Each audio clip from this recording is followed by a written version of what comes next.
Ito na ang update ng project natin. Ngayon lang uli na asikaso. Daming ginagawa eh.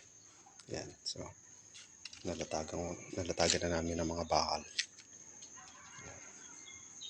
Yan. Nalinya ako na rin ng mga water line. At saka sa tubig. Yan. Nakapaglagay na kami ng tie beam. Yan. Tapos mga poste. So, matagal na nakatayo yan. Hindi nga lang sunod-sunod nakakapagawa. Mga 1 linggo na siguro tong tie beam na yan. Tsaka poste. Tapos itong bakal kahapon lang ginawa. Yung mga tubo naman inuunti-unti ko pa araw-araw. Naglagay pa rin kami ng tie beam kahit na maliit na area lang. So bali nagtanim na lang kami ng mga bakal dito sa mga poste para kahit pa paano kumapit. Yan. Dito naglagay na lang kami ng mga tanim, binuo namin dito para hindi siya bumitaw. May mga nakatusok siyang bakal. So mamaya baka pagka wala kaming gagawin ma-flooringan na namin to. Titignan muna namin kung walang aasikasuhin din sa tuyuan para mamaya pwede na buhusan to, ma-flooringan na. Wala pa kasi ako makakuhang mag-aasinta ng hollow block. Ito flooring, pwede na kami na lang gumawa. Mamaya titignan ko kung ma-flooringan namin, ma-i-upload. So tagal na rin ako hindi nakapag-upload, 2 weeks na ata. Sobrang busy din sa tuyuan.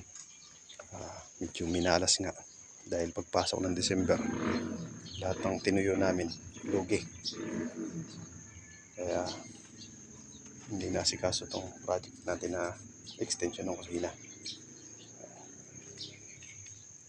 So mamaya update ko kayo pagka bubuhusan na to. Maya na lang. Tapos na namin flooringan. Yan. Ibang atapak na ng aso. Pabalik-balik ang mga aso. Napluringan na namin. Balik kumuha ako ng 4 na labor para mabilis-bilis. 3 oras lang nila binanatan yan. Pero buong araw na yung binayad ko sa kanila para madali silang tawagin kapag may kailangan ulit. Alas 9 na sila nagsimula magbuhos. Alas 12 tapos na rin. So hahanap naman ako ng mag-aasintada. Aasintahan ito. Mag-aasinta ron. Tsaka din sa kabila. Aasintahan yung pataas. Tsaka ito, papatungan. Kukulubin. Kasi ito, pinto na to eh. Tsaka dito, magkatapat. Ililisya lang ng kaunti para hindi tapat na tapat. Okay na. Ayan na yung sa lababo natin. Sana tuloy-tuloy na to. Ayan yung aso. Siya na yung nagmarka. Medyo hindi pa tuyo kasi maambon-ambon. Kaya bumabakat pa rin yung paa. So yan ang update ng ating extension ng kusina. May upload na ulit ako.